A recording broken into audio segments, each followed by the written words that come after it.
Spectrum Health is the largest employer in West Michigan. We employ almost 30,000 individuals here. To improve the health of the communities that we serve is our mission. My family has had service here, my neighbors, my colleagues, people I really care about. That's motivating for me because the work we do each and every day is impacting people I know, care for, and love. A main focus at Spectrum right now, we're trying to include our employees in decision-making processes, really getting to know them, and then to empower them to innovate, to make change in the system, and to improve the way that we care for our patients. We are an organization that helps people every day, and people being connected to that, I think, is vitally important. We chose Glint because we were just ready for a more agile way in which we could get information from our employees, really hear what they're saying, and respond quickly. The feedback that we receive allows us to know where we need to go to create interventions that support our employees in the workplace and helps them to feel like they are a part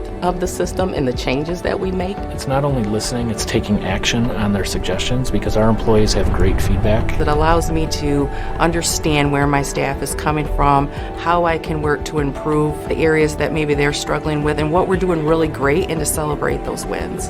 One of the things that our team does very well, and that I think the Glint survey helps to continue to promote and develop, is that our leaders really understand what fills the buckets of our staff. A lot of things have changed at Spectrum Health since we started using Glint, and I think most significant has probably been people's awareness to employee engagement and talking about this, making it a priority. If our employees are not satisfied, that transitions over onto our patients, and so it's important to recognize the satisfaction of the employees is just as important as the satisfaction of the patients. Sometimes when you are a leader, you're not just leader. You are mother, you are sister, you listen, you cry with them. Just be there for them. A life at Spectrum is just fantastic. So I would give a suggestion to any organization that is considering employee listening that they start now.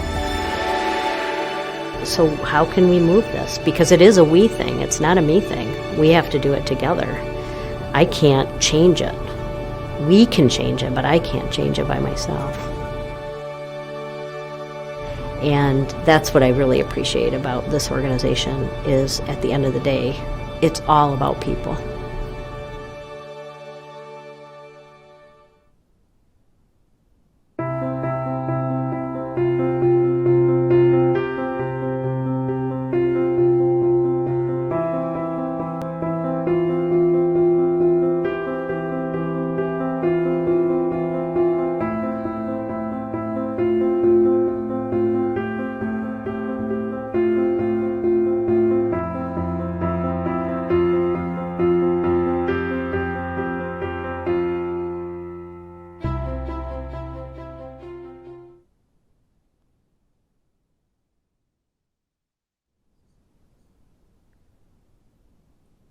Hi there, and welcome back. My name is Matt Rodden. I am the Head of People Science Consulting for North America at Glint, and I am thrilled to be the moderator for this next section on day 2 of the Glint People Success Summit.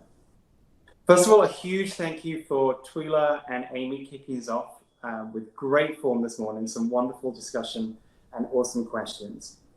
Now, this summit is the absolute highlight of my year. This is now my 3rd Glint Summit, and every year I get to enjoy really inspiring content, thought-provoking discussion, and new connections. It's really like no other event, and while we may be not in person this year, I'm really excited that we get to bring a really big group of people together virtually to experience the summit.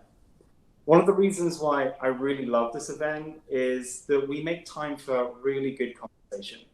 So the format of most of the sessions today will be short presentations from some wonderful speakers, followed by a discussion with the panel fueled by your questions. So I have a really fun job today. I get to introduce the speakers.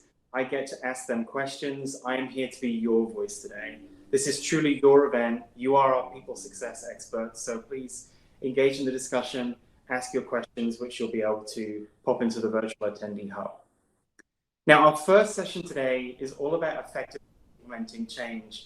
I was lucky enough to get a preview of the content from our first few speakers, and a couple of themes that really jumped out to me.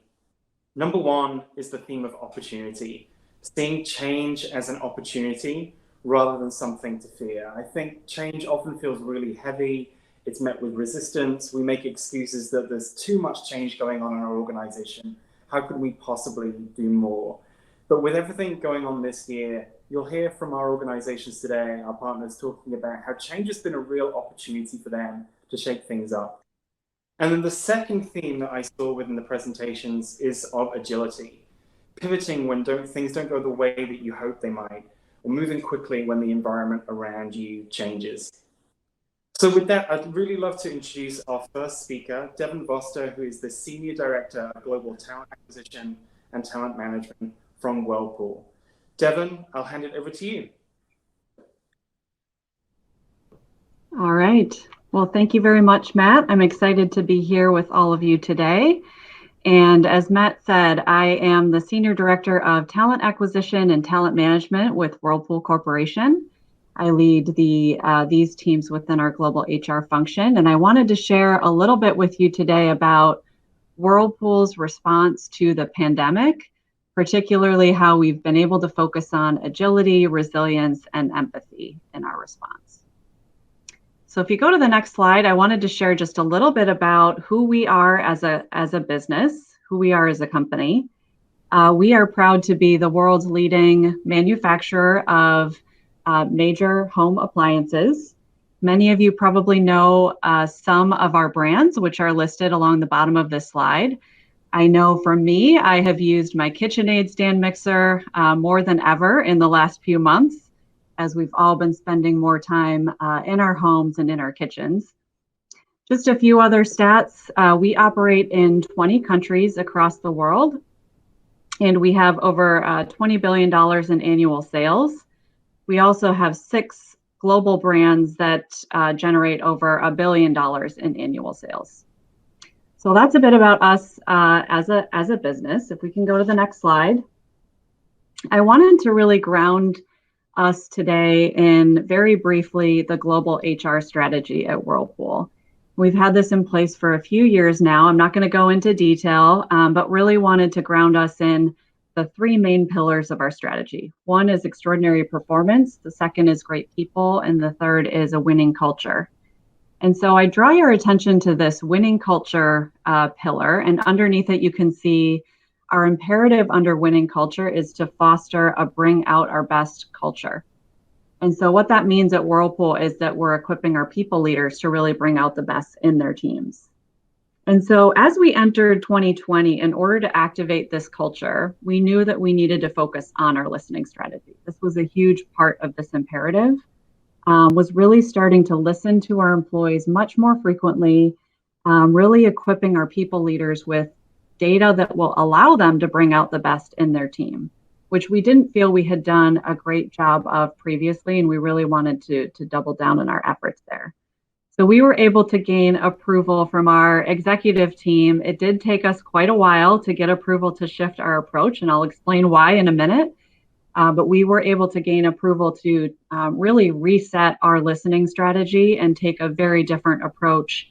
And that was one of our highest priorities as we entered into 2020. So if you can go to the next slide, one of the reasons that it was such a big change for us, and I imagine that many of you listening can relate to this, and one of the reasons it took so long to gain support from our executive team to make this change is that we have had a very traditional engagement survey, an annual survey in place for about 17 years. That was pretty much unchanged or minor changes over those 17 years. So the good news in that is that we already have a culture where people take our engagement survey very seriously. The challenge in that is that we had a lot and have a lot of change management ahead in terms of some of the big shifts that we want to make. So you can see the big from to shifts on this slide. Again, I bet some of this looks familiar to many of you out there, but we had an 87 question survey, which is painful for me to even say. It was very cumbersome, quite heavy. And so the shift that we're making is towards, or what we have gained approval to make in 2020, is a much lighter 12 question survey, a quarterly pulse survey, really accurately measuring engagement and also preparing a dashboard, allowing our people leaders to access a dashboard that's much more sophisticated and dynamic and able to get them the data they need in real time. So, like many of you, we had a plan for 2020. And if you can go to the next slide, we had our plan, then the pandemic hit, right? And so with that came a lot of challenges that many of you also faced. I think for us at Whirlpool, we have our EMEA headquarters, our European headquarters are in Milan, Italy. We also have locations in China and other parts of Asia. So we were impacted quite early, and that did allow us to react quickly in our other regions. But the other unique thing about Whirlpool that I will share is about 75% of our workforce is hourly employees who are in our plants. So overnight, we had to cope with both, a big portion of our workforce that was going remote overnight, but also having many employees in our plants who were on the front lines. And we operated many of our plants even early on in the crisis because our products like refrigerators and washing machines were deemed to be essential in helping people through the crisis. So a lot of challenges that we faced, like many of you. If you can go to the next slide. What we decided to do very quickly was to take a step back. So we had plans to launch a brand new engagement survey in 2020. We took a step back and we decided to pivot and take a different approach. So we really decided in the short term to launch a well-being pulse survey, and I'll share a bit more about that on the next slide. There were two main reasons that led to that decision to pause and to change our approach. One is that in March, the president of our European business came to us and said, I feel like we need to be asking for feedback from our employees right now. I need to know from them firsthand how we're handling the crisis and what they need us to do more of or to do differently. And so we had a big regional president coming to us and saying, we need to do this. We were not ready to do it, to be honest. We did not have everything up and running with Glint yet to do it, but we saw an opportunity to respond to that pull from the business.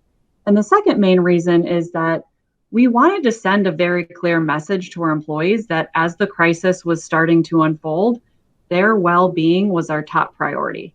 So we really wanted to make that message clear, and we wanted to gather feedback on what are we doing to support your well-being and what would you need us to do differently? We were just acting on instinct alone, and we really needed to hear feedback so that we could ground our decisions in real data. So if we go to the next slide, I'll share a little bit more about the details of what we did, what we've done, and how we've gotten to the point where we are today with our well-being pulse survey. So you can see along the top the timeline. We are a global business. And so what ended up happening, this was not our plan, but what ended up happening is we launched our well-being survey back in early April in our EMEA business, where, as I said, we had pull from a leader that we responded to. And then subsequently, we launched that same well-being survey, these 8 questions, in all of our global locations across regions. We did allow the regions to tell us what time frame would work best for them, because each country, each region was going through different stages of the crisis at different times. So we let the business units dictate the timing, but we did start to get much more appetite from the business to do this survey. And now I'm excited to share that we actually launched a second round of that well-being survey globally, everyone on the same time frame. It actually launched last week, and today is the last day of the survey, and we've had really strong participation in that survey. I will share that some leaders were excited to launch the Wellbeing Pulse survey, and others were perhaps a little bit resistant or reluctant.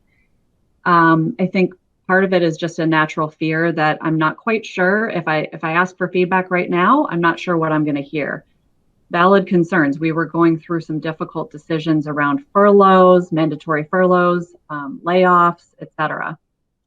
I think the thing that helped us get people on board is that we, in this case, did not focus too much on the score itself. We really focused on what we could learn from the trends in the data that was helpful that we could take action on. So that did help us gain some momentum. And in some cases, we learned that certain segments of our employee base needed more support than others, and we were able to respond to that very quickly. So if you can go to the next slide. The way that we ended up positioning our approach to gathering employee feedback, we really grounded it in both agility and resilience.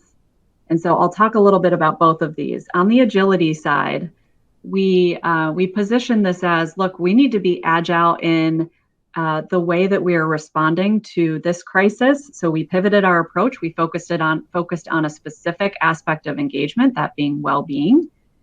And we need to continue to be agile. So that's why we're focusing on our new engagement survey approach next year, but we may continue to shift that approach over time, depending on what happens in our world and what the needs of the business are. And then resilience, we took a step back and actually looked at the design of the survey for our engagement survey that we had already designed and gained approval on, because we wanted to think about how can we actually measure the degree to which our teams and our organization are resilient, are set up to be resilient, so that we can manage crises like this in a crisis like this in the future. So we actually made some changes to our survey design so that we can actually measure some elements of resilience around decision making, challenging the status quo, empowering people, that we feel, and we partnered with our Glint People Science team to identify some items that we feel will help us measure that over the long term. So finally, I wanted to close by sharing a few learnings from this year. Many of us have many learnings from this year, but I chose 4. The first is that I think employees really appreciate being asked for feedback right now, probably more than ever. It's a way probably for them to feel that they have some control over the current situation that we're in and to express really what they need. So we did see some lift just in asking people for their feedback. The second is that, there was some fear about what's the feedback we're going to get right now. We were pleasantly surprised that early on, the feedback was very positive. And in fact, it still is more positive than you might expect, given what everyone is going through. I think, generally speaking, there's a lot of pride in the way that the company is responding and the support that people are feeling. That said, my third point here is that over time, we have seen employee feedback in specific areas start to trend a bit more negative, especially in the area of employee connection, which is not a surprise to us. And so we need to be able to respond well to that.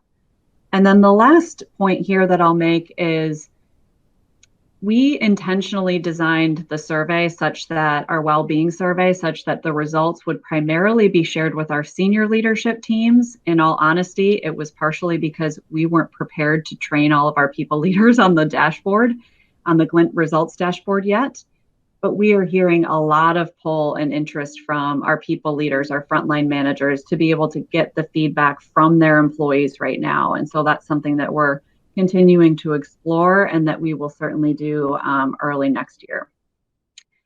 So those are the learnings I wanted to share. Again, I look forward to hearing your questions and the discussion that follows. And Matt, I will turn it back to you. Thanks so much, Devon. Thanks for sharing your story and the learnings that you've had there. I wanted to highlight a couple of things that really stood out to me as you were talking.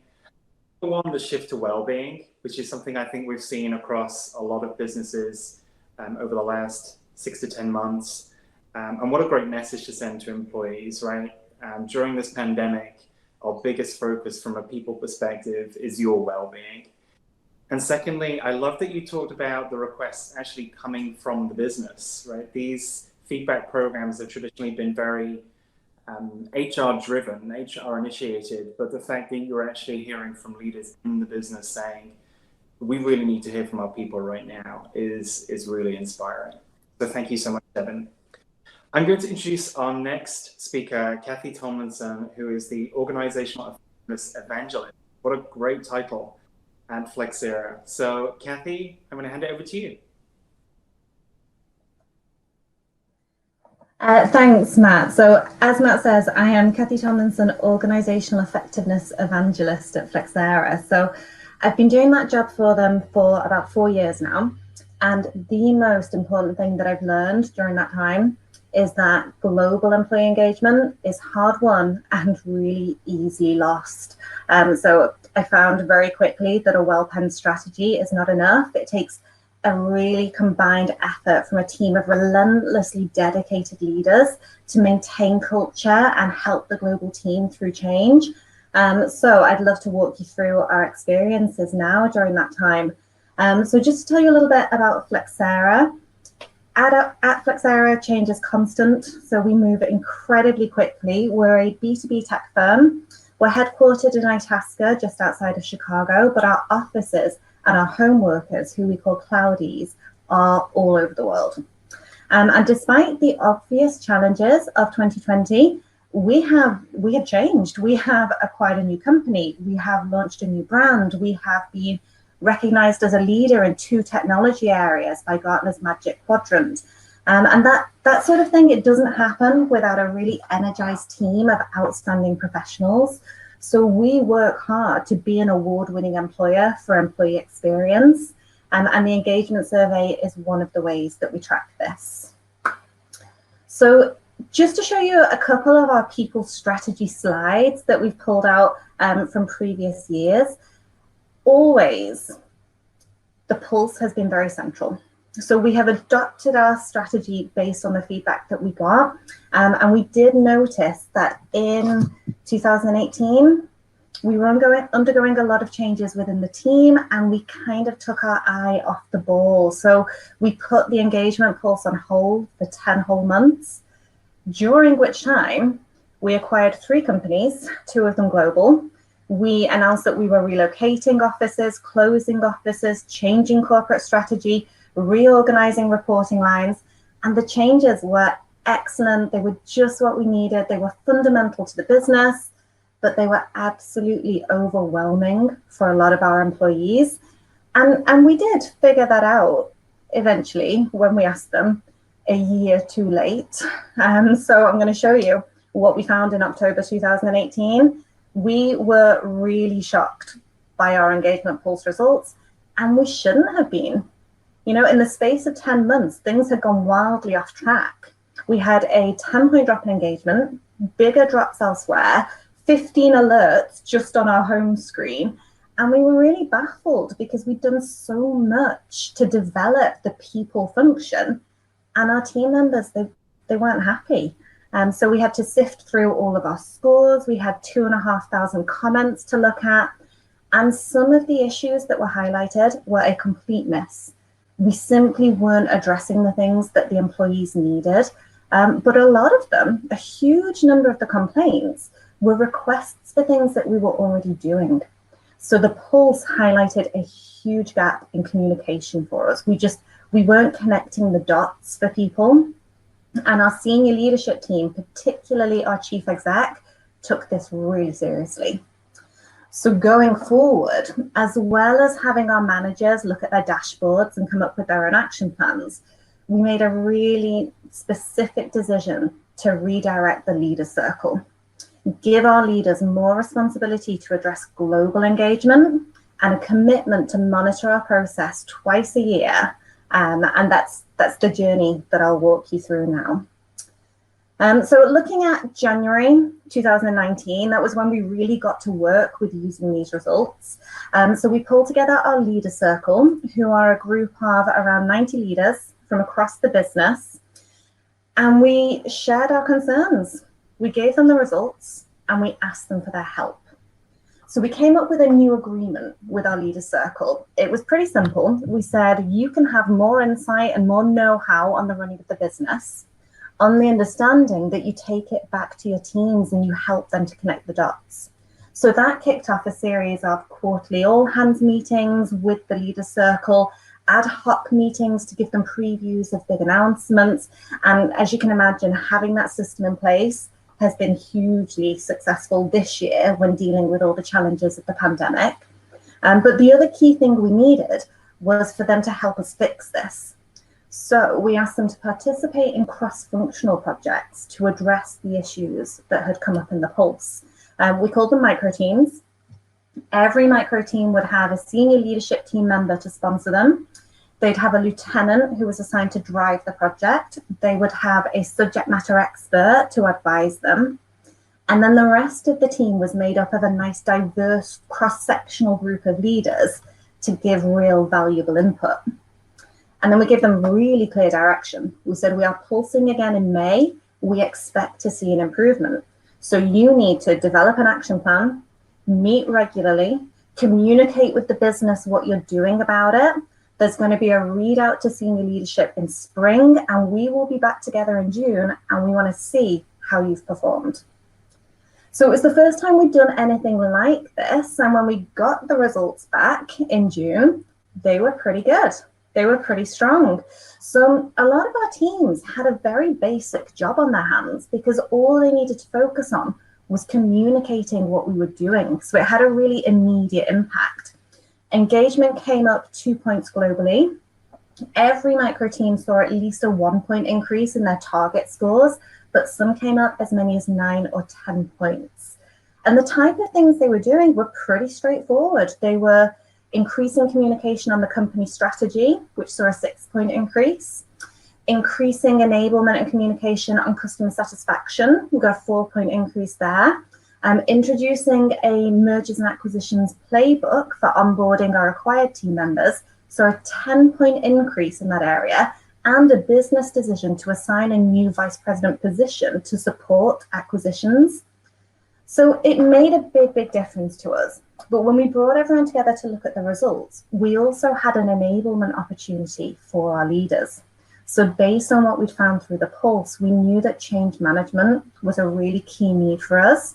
So we ran a change management workshop. And again, it's had a huge impact on 2020.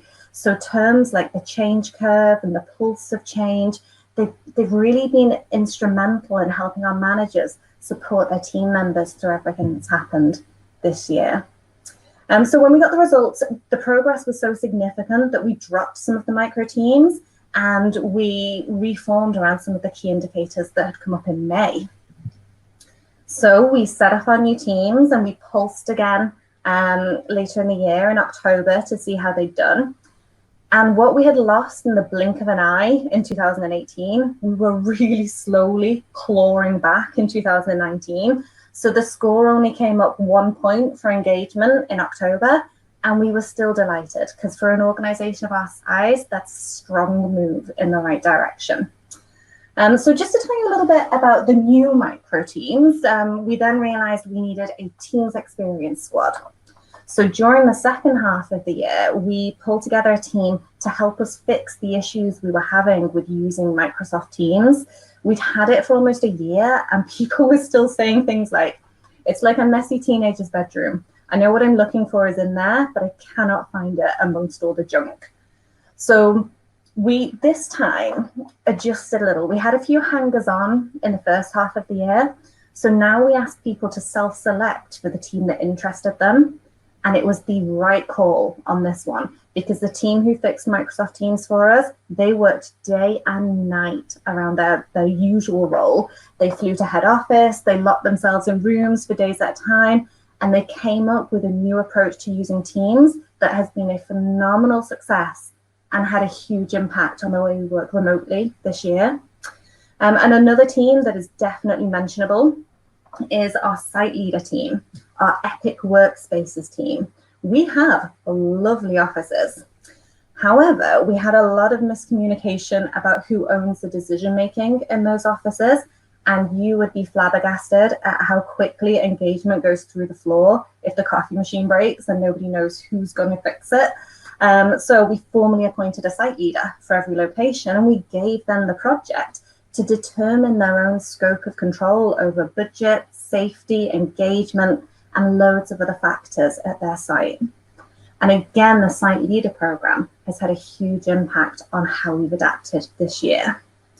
So if we look then at our May results, we actually held off on the pulse in Q2 this year, just to give us a little bit more time after moving to work from home and sadly reducing our team size to make sure that we could really capture employees' responses and reactions to the event. And having these micro teams in place, they helped us address them. So we took advice from the local site leader on how and when to close down the office. We leaned on our cloudy site leaders to train all our other managers on how to manage remotely. We already used Microsoft Teams for regular all hands. So when we moved them from quarterly to monthly to keep in touch with the business, they were still really interactive. We really had a good feel for what people wanted to know. So the scores have continued climbing. They actually jumped right up in May this year, but we remain cautiously optimistic because we do follow along with a lot of the Glint community guidance, and we were prepared for that grief-based gratitude effect. So we've pulsed again in the last couple of weeks just to make sure that we're maintaining that engagement level and those expectations while people are still working from home.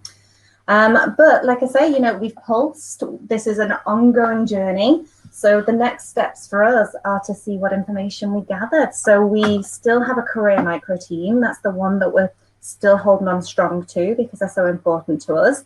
We've introduced new questions this time on diversity, belonging, and inclusion. And of course, we have a really nice process in place now where the senior leadership team and the HR business partners all work really closely to really deep dive into the results we get. So anything new that we find, we're looking forward to pursuing it. But just to wrap up, we have increased engagement. It has had a huge impact on how we've adapted to things. It's been great for the company. But one of the huge successes that I absolutely love about this program is the change in mindset that it's brought for our leadership team, because it is now clearly and universally understood at Flexera that if you want to be a leader and you want to be on the leadership team, you have to be ready to work on the business and not just in the business. And that's been a really, really great journey for us. So that's us, that's our team. Hand you back to Matt.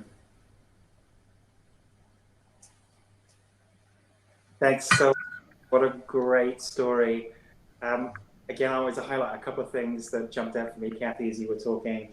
You said something that I want to double down, which is the importance of the impact of straightforward actions.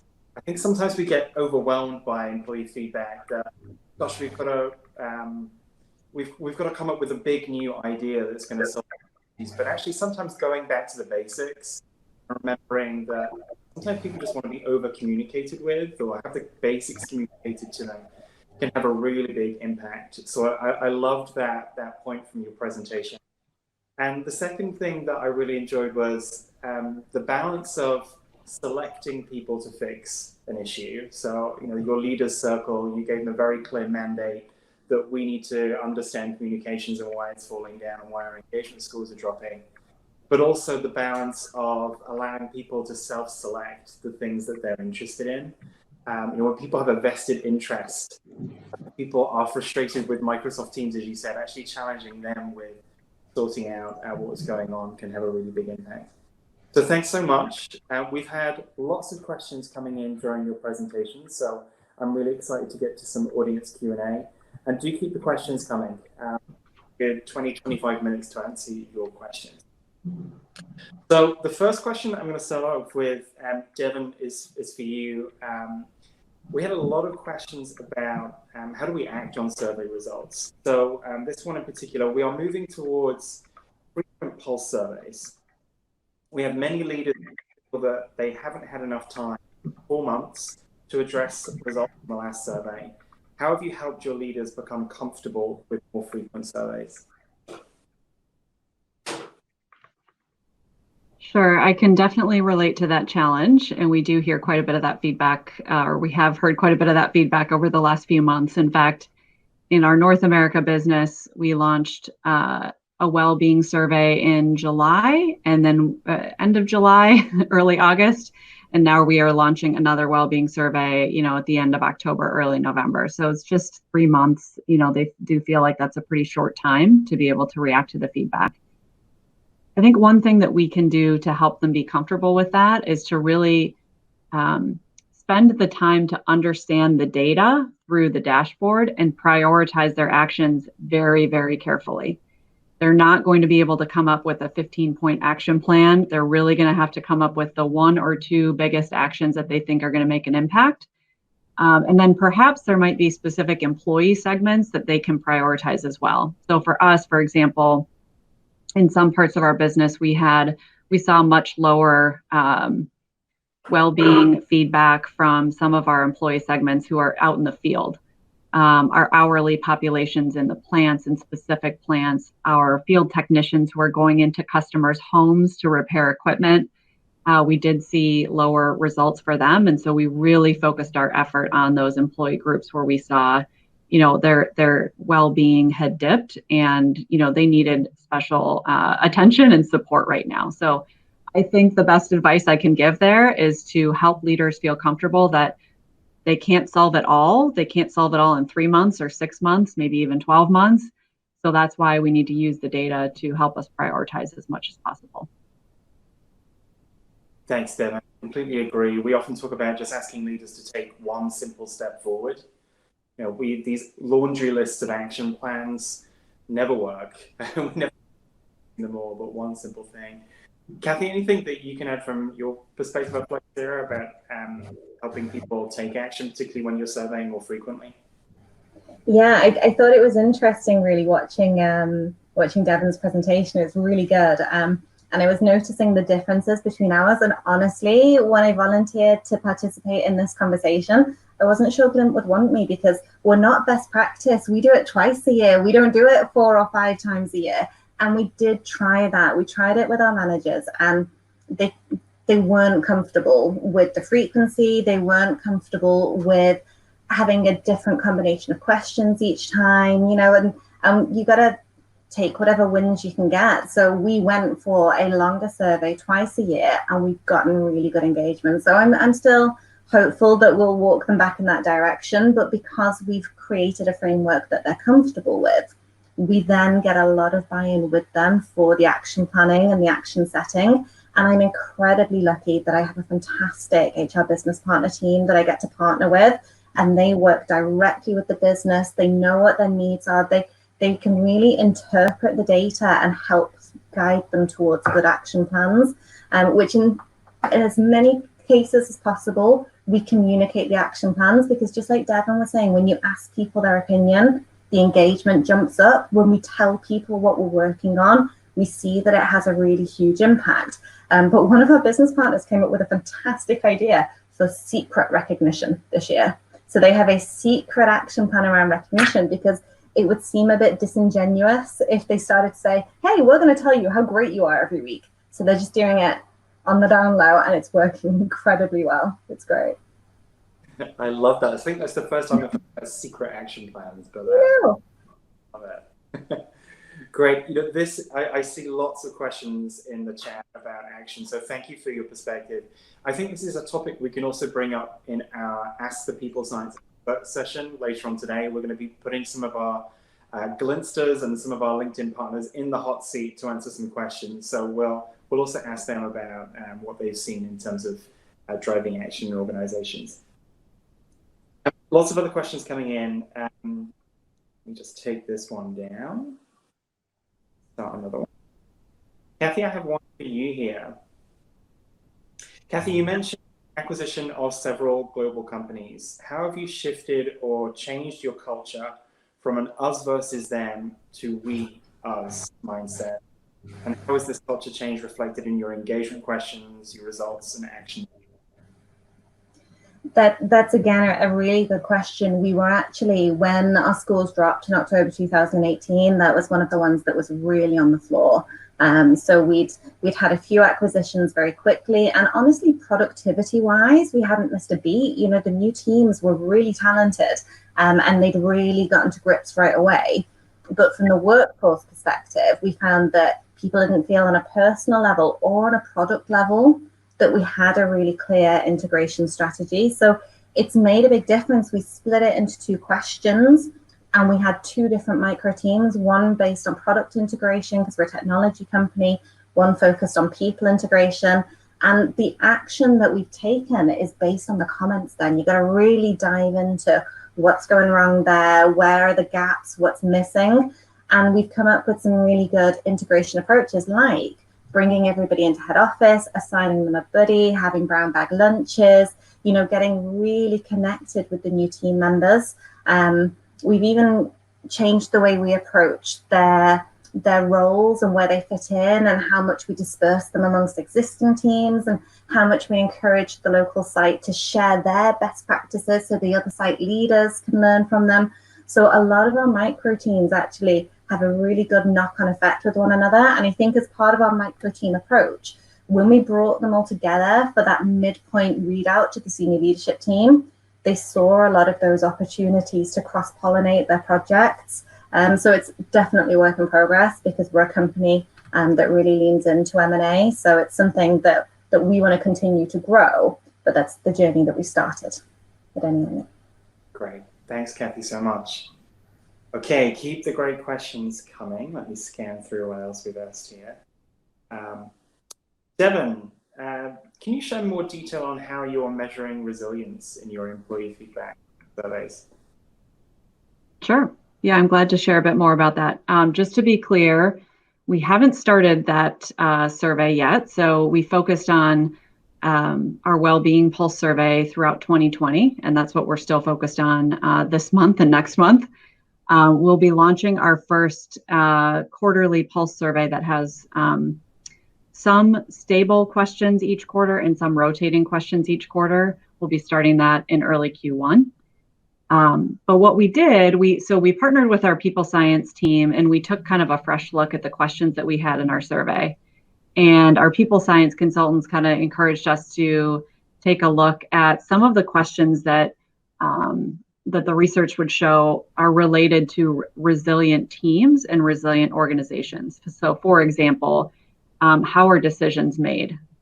Is it clear who has the decision rights? You'll get some interesting feedback around the pace of decisions and the level of involvement up the hierarchy and things like that. We also added a question around empowerment. Do employees feel empowered in their work to make decisions? Key to resilience. We also added a question around, do I feel comfortable that I can challenge the existing status quo or the process? So what we did was, I think we removed 3 or 4 questions actually, and we prioritized those 3 or 4 questions that I mentioned that we think will really help us get some important feedback on how resilient we are, both within individual teams and then broadly as an organization. But we haven't gathered that feedback yet. It'll start early next year. Wonderful. I'm sure that'll be really exciting insights to get on how the business and how individuals are doing in that topic of resilience. It seems to be something that's coming up more and more, whether it be around organizational resilience, or even just how individuals are feeling in the middle of everything that's been going on in 2020, right? Making sure that employees feel that they have the tools, the skill set, the support that they need to get through challenging times. So definitely a great topic to be considering in your employee feedback programs. Mm-hmm. Okay, this is a question that I came in for Devon, but I'd love to get both of your perspectives on. Devon, maybe we'll start with you. Do you have any advice for bringing on the leaders who are resistant for employee feedback during change? You mentioned in your presentation that you had some people asking for it, but some people saying that actually this is not the time to ask. What advice do you have? Yeah, great question. So for us, I'll share a couple things. I mean, the first thing I would say is you kind of want to listen to those leaders and understand where they're coming from, right? To try to understand what is their underlying concern or fear. What's the barrier that's making them either not interested or not open to this? So I do think if you can even engage them in a conversation just to hear their perspective, that's helpful. Now, sometimes you can't even get to that point. So that's fair.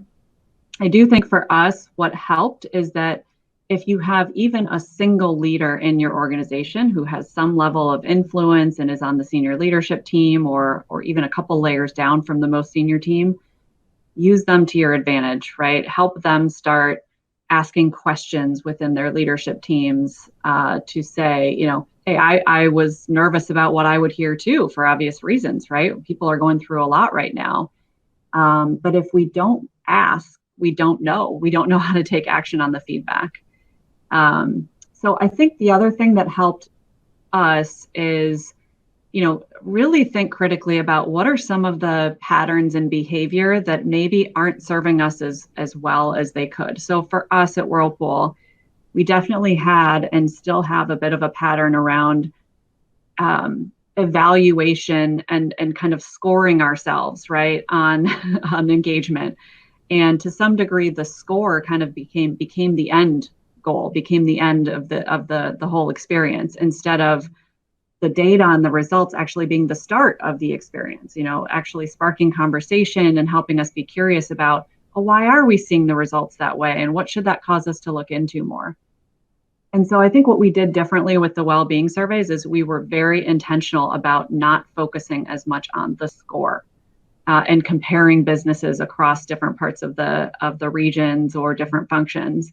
We really treated it more as trying to be curious about what can we learn from this and what can we do differently. So I think if you can think about some of the habits maybe that have formed over time and how can you be intentional in helping people change some of those habits, that's a good place to start. Thanks, Devon. I'd love to hear Kathy's view as well. Yeah, me too. Kathy, any experience with leaders who may be a little resistant to getting feedback? Oh yeah, I can 100% relate, Devon. You have some people who are absolute stars and they're so engaged with the process, and then you have other people who just don't see the purpose. They have day jobs, they've got a lot of other responsibilities, and we're competing for their attention with this. So very similar approach. I think we come at it from a couple of angles. One is, what's in it for me?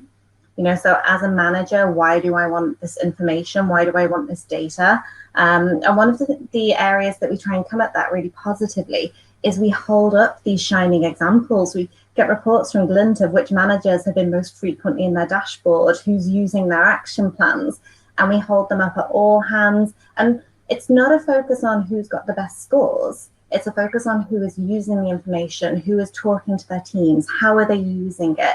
And we're really holding those up as examples of great behavior. And then the other side of it is we are role modeling it from the top down, and we're having every manager held accountable by their manager. So when they come to their biannual check-in with their manager will say, how are your manager effectiveness scores? So because we only do it twice a year, we ask the manager questions both times. And we use the aggregate feature within the Pulse to pull together all the manager related ones, which demonstrate not that the manager says they do their management things, that the team says that they're having team meetings, that they're valuing people's input, that they're remembering to recognize. And if the manager has the information, they can have that conversation. But if they have more than 5 team members and they didn't get a dashboard because their team members didn't take the pulse, the question then is your team disengaged? Is there an issue here? What do we explore? So we're so lucky to have that support from the senior level, that we have those guys role modeling the behavior down. And then of course, we're pushing the behavior up and helping those managers have team conversations. Wonderful. Thanks so much for both of your perspectives there. Kathy, I love what you said about identifying the managers that are getting into their actions and using the data, but not as a way to kind of embarrass people, but stories, right? We actually had a program that Katie hosted yesterday on storytelling, and that has been one of the most impactful things that we've seen across organizations to overcome resistance, right? If we can shine a light on the parts of the organization that are doing great things and stress the impact that it's having, that's when we'll bring so, I think that really resonates with a lot of the things that you both were saying. So thanks so much. Okay.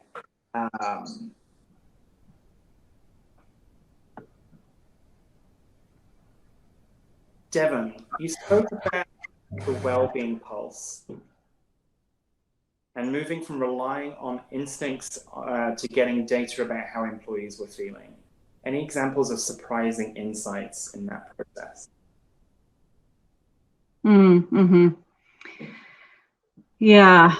So I would say one of the biggest surprises is that we did see pockets of our employee base that had even lower scores than we were expecting. It wasn't across the board, but we saw bigger variations than we were expecting in some parts of the business. So like I said, our field technicians, for example, in some countries, early on in the crisis, you can imagine they were they were going into people's homes. They didn't always have even the personal kind of protective equipment that they needed to feel safe. And that was honestly very hard to hear because we did not know that that was happening. We had a lot of feedback as well from employees in our plants who were feeling like early on, in some cases, maybe the safety protocol wasn't as clear as we thought it was. And they weren't feeling safe. They weren't feeling like the communication was as clear, as coordinated as it needed to be. So there were definitely some surprises that I know our leaders took very seriously. In fact, there were some calls where, I think, in fact, they were embarrassed to hear the feedback because they did not realize that they were issues that our employees were experiencing today. So again, those are moments where you kind of have to reassure them that that's why we're doing this. That's why we're asking. We're trying to uncover some of the maybe unique challenges that employees deeper in the organization in these pockets are feeling. And for whatever reason, it's not bubbling up to the people who can make some immediate changes to keep people safe and feeling supported. So yes, we did have some surprises. One other example I'll give is that in our EMEA region, where we operate in many different countries, many different countries were experiencing the crisis at different points in time, right? And every country had different, quarantine and regulations and different communications that were coming out from different sources. It was very confusing early on in particular. And so some of the feedback we got in that early April survey in Europe was, we don't know what source to pay attention to. We don't know where to go. What's the single source of truth for me to know as an employee what I need to do to keep myself and my team safe? They didn't know. They were overwhelmed, right? And so that was really critical feedback for us to get early on, and that helped us in some of our other regions as well. Great.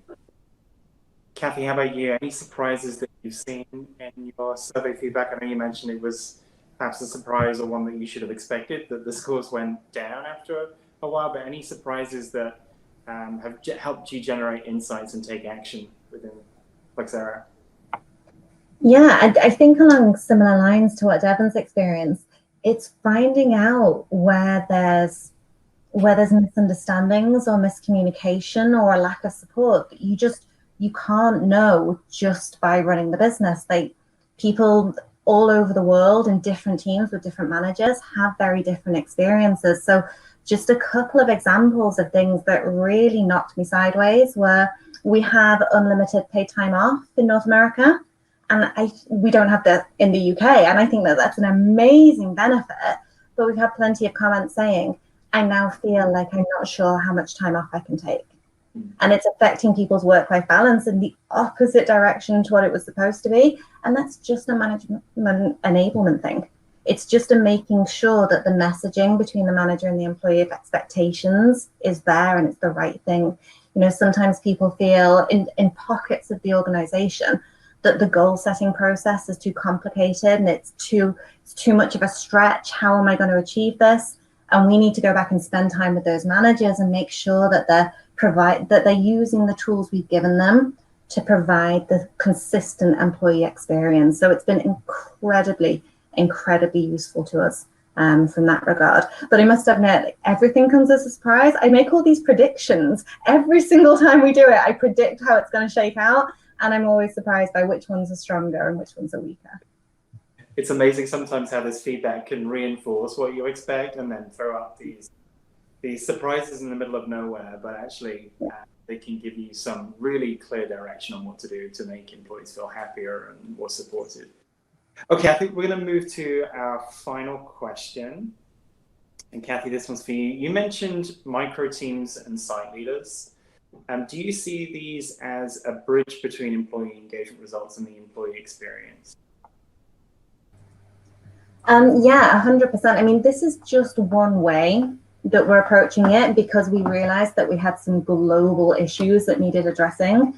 We still deal with things directly with line managers at the team level. We still do things for each senior leadership team member and their org and what their organization is experiencing right now.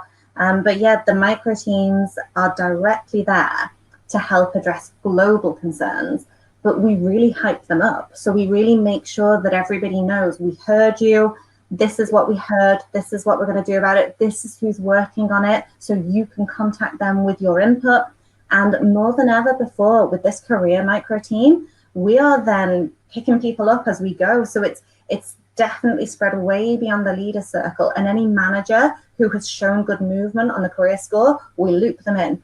Any employee who raises their hand for more exposure, and we're like, hey, well, kill two birds with one stone. We loop them in and we have them test things for us and try them out. So they've really kind of outgrown just the pulse and just the people team, but we love that. It very much lives within the business.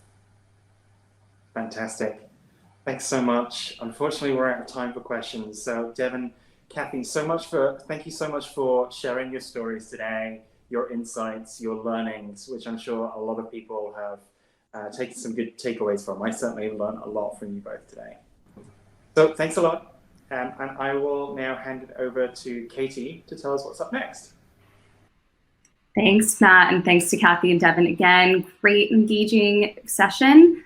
So now we're going to jump into a break, but we've got a really fun treat for you if you're willing to stick around. If you go to your agenda, you can find a link for a trivia session, which is going to start right now. So if you're looking for some fun, want to answer some questions about geography, pop culture, and just take your brain away, join us for that. Otherwise, we'll see you back here at 30 past the hour to talk about measuring and expanding on progress. We'll see you then.